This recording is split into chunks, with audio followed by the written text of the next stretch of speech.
Assalamualaikum warahmatullahi wabarakatuh. Alhamdulillah. Alhamdulillahilladzi 'allama bil qalam, 'allamal insana ma lam ya'lam. Asyhadu an la ilaha illallah wa asyhadu anna Muhammadan abduhu wa rasuluh. Allahumma shalli wa sallim wa barik ala sayyidina Muhammad wa ala alihi wa ashabihi ajma'in. La haula wa la quwata illa billahil aliyil azim.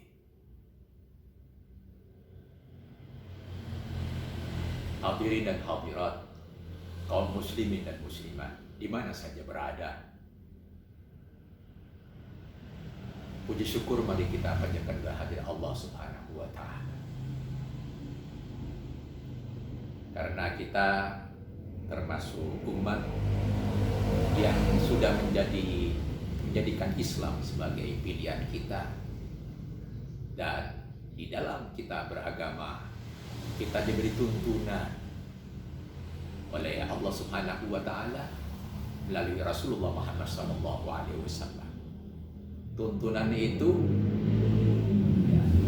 membuat kita sambung pikiran, tidak saja melihat realitas kasat mata di dunia ini, tapi sambung pikiran kita untuk melihat kedudukan kita di akhirat yang akan datang. Karena pada hakikatnya negeri ini ada dua. Negeri yang sekarang yang disebut negeri di dunia, dan negeri yang akan datang, yaitu negeri di akhirat. Bagaimana penjelasan Rasul terkait dengan kehidupan orang beriman yang dalam imannya itu mungkin mereka itu merosot terus tajam sampai mereka akhirnya terjerumus ke neraka? Masih adakah jalan selamat bagi mereka sehingga dientas nasibnya di neraka ke surga, atau bagaimana? Atau tidak ketulungan lagi? Mari kita mendengar penjelasan ini dari sebuah hadis yang disampaikan ke tengah-tengah kita. Hadis ini diriwayatkan dari Abi Sa'id Al-Khudri radhiyallahu anhu.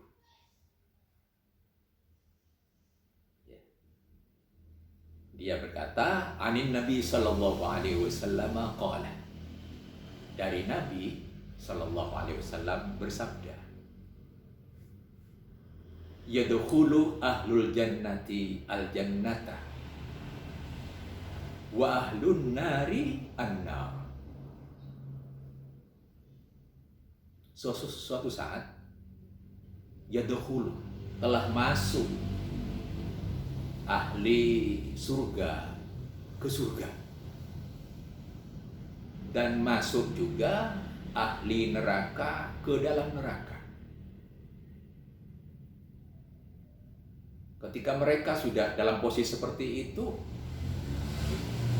Allah masih menyertakan firman-Nya, "Tsumma yaqulullahu ta'ala." Kemudian Allah Subhanahu wa ta'ala dawuh, "Akhriju man kana fi qalbihi misqalu habbatin min hardalin min imani." Keluarkanlah, begitu Allah berfirman,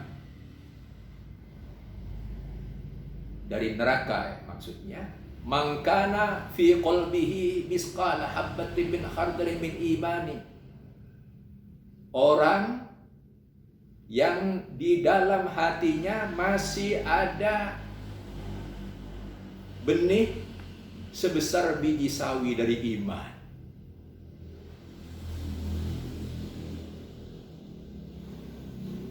Mendengar titah Allah yang seperti itu, para malaikat menyimak dan melakukan aktivitas. Fayakhrujuna minha. Ada yang mengatakan fayukhrajuna minha. Mereka keluar atau dikeluarkan dari neraka. Padahal di badan mereka qudistahwaddu badan mereka menghitam. Seluruh badannya sudah hitam, sudah gosong karena dicebur di api neraka. Dalam pada itu fayulquna fi nahril hayat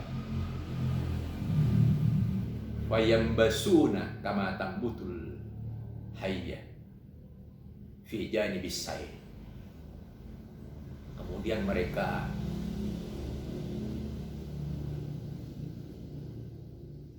dibawa ke dalam sungai kehidupan, ke dalam sebuah kehidupan baru.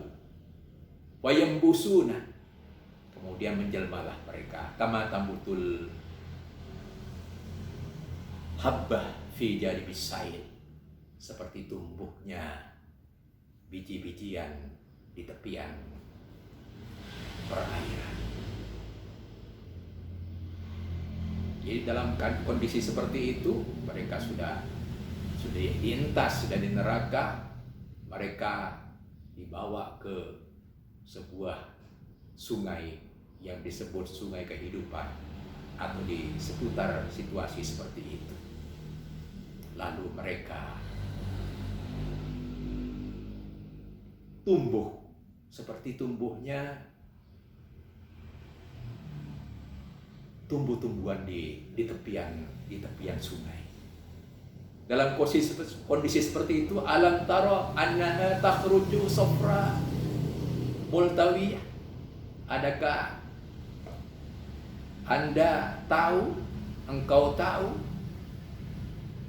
pada mereka itu telah berubah wujud dari menghitam gosong dan kini menjadi kuning dalam kondisi yang saat seperti ini. Hadirin beserta hadirat yang terhormat, tidak ada di antara kita yang tahu persis bagaimana nasib seorang ahli neraka kelak, yang di dunia tentunya sepanjang mereka masih beriman, masih diberi peluang oleh Allah untuk dientas. Banyak kita melakukan perbuatan, tapi kadang-kadang perbuatannya itu betul-betul perbuatan yang berperang antara kenyataan, kebenaran dan keburukan. Bisa jadi kita ini dalam kondisi yang carut marut, terjerumus kita ke dalam perbuatan yang akhirnya mengarah kepada masuk kepada neraka. Masih selamatkah kita dalam kondisi seperti itu? Rupanya iman adalah digariskan kepada kita yang menjadi penyelamat seseorang dari nasibnya di neraka itu. Sepanjang dalam imannya masih ada ungkapan la ilaha illallah, masih ada ungkapan bahwa Tuhan kita Allah, bahwa kita tidak ingkar Allah sebagai Rasulullah, dia sebagai Allah, Allah sebagai Allah Tuhan kita, dan Muhammad sebagai Rasulullah. Pada saat benih-benih iman masih ada itu, manusia masih diselamatkan posisinya. Entah berapa lama kita mendekam di dalam neraka, tentunya itulah yang menjadikan kita harus timbang-timbang bahwa dalam hidup ini keimanan adalah faktor yang sangat penting. Ungkapan-ungkapan zikir kita, ungkapan-ungkapan istighfar kita, ungkapan-ungkapan salawat kita yang menunjukkan bahwa kita orang beriman kepada Allah, iman kepada Rasulullah, iman kepada ajaran Allah lewat Rasulullah. Kita melaksanakan keimanankah kita dalam hidup? Hadirin dan hadirat, itu yang menjadikan kita masih ada kabar-kabar gembiranya, masih ada kabar-kabar dientas, walaupun fisik tadi disebutkan sudah gosong, sudah hitam, tubuh kita sudah tidak jelas wujudnya. Sementara Al-Quran disebutkan dalam ayat, salah satu ayatnya, satu yang menjadi saksi ketika semuanya sudah tidak berwujud adalah kulit. Bisa jadi kulit luar kita sudah gosong, tapi dalam hari-hari kita ada kulit, dalam sel kita ada kulit, dan antara lain itulah yang menjadi saksi bahwa kita masih berimankah atau tidak.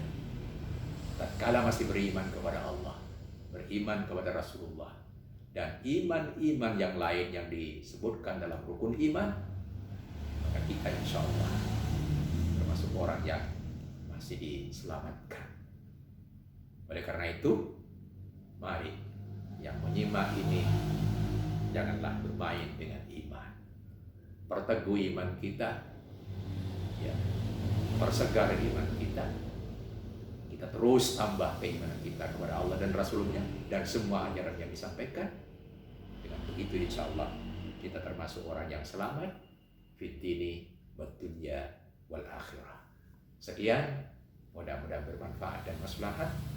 Wassalamualaikum warahmatullahi wabarakatuh.